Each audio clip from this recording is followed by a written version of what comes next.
मौसम था। टोनी चिड़िया एक दिन खाने की तलाश में बहुत दूर निकल गई और खाना ढूंढते ढूंढते एक बाग में पहुंच गई। टोनी चिड़िया सारा दिन दाना ढूंढकर चुनती रही। उसे पता ही नहीं चला कब शाम हो गई और तेज बारिश होने लगी। टोनी चिड़िया जान बचाने के लिए जैसे ही बाग के गेंदे के फूल पर बैठी, वो चिल्लाया, अरे अरे क्या करती हो, हटो नहीं तो मैं गिरा। टोनी चिड़िया जल्दी से उड़कर जमीन पर बैठ गई और फूट फूट कर रोने लगी।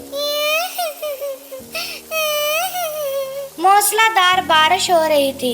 इस बाग में सिवाय चंद फूलों और नन्हे मुन्ने पौधों को पनाह लेने के लिए कोई जगह ना थी और इनमें से कोई भी इसकी मदद के लिए मादा ना था। नन्हे पौधे ने जो चिड़िया को यूं रोते हुए देखा तो उसे उस पर रहम आ गया। वो बोला, नन्ही चिड़िया उदास मत हो, आओ मेरे पास आकर बैठ जाओ। मैं तुम्हें अपनी टहनी पर नहीं बिठा सकता, अभी मैं बहुत छोटा सा और नाजुक सा हूँ ना। चिड़िया जल्दी से खुदक कर इसके पास आकर बैठ गई। उसे उदास देखकर पौधा बोला, नन्ही चिड़िया तुम अफसरदा क्यों हो?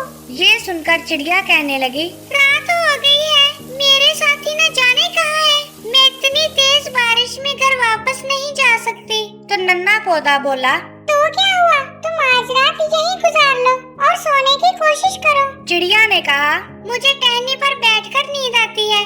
मैं टहनी पर बैठकर अपने परों को फुलाकर अपना मुंह उसमें छुपाकर सोती हूँ। पौधा बोला, अभी मैं छोटा हूँ, जब बड़ा हो जाऊंगा तो मेरी बहुत सारी शाखें होंगी, इन पर फूल खिलेंगे और फूलों से फल पैदा होंगे। तमाम परिंदे फल खाएंगे, तुम भी आना, फल खाना और फिर मजे से मेरी टहनियों पर बैठना। चिड़िया ने दुआ दी, खुदा करे तुम जल्द से जल्द बड़े हो जाओ। जी जरूर, ये जमीन बहुत सरखेज है, मैं खूब परवान चढ़ूंगा। हाँ, मुझे एक बात का डर रहता है। चिड़िया बोली, वो क्या?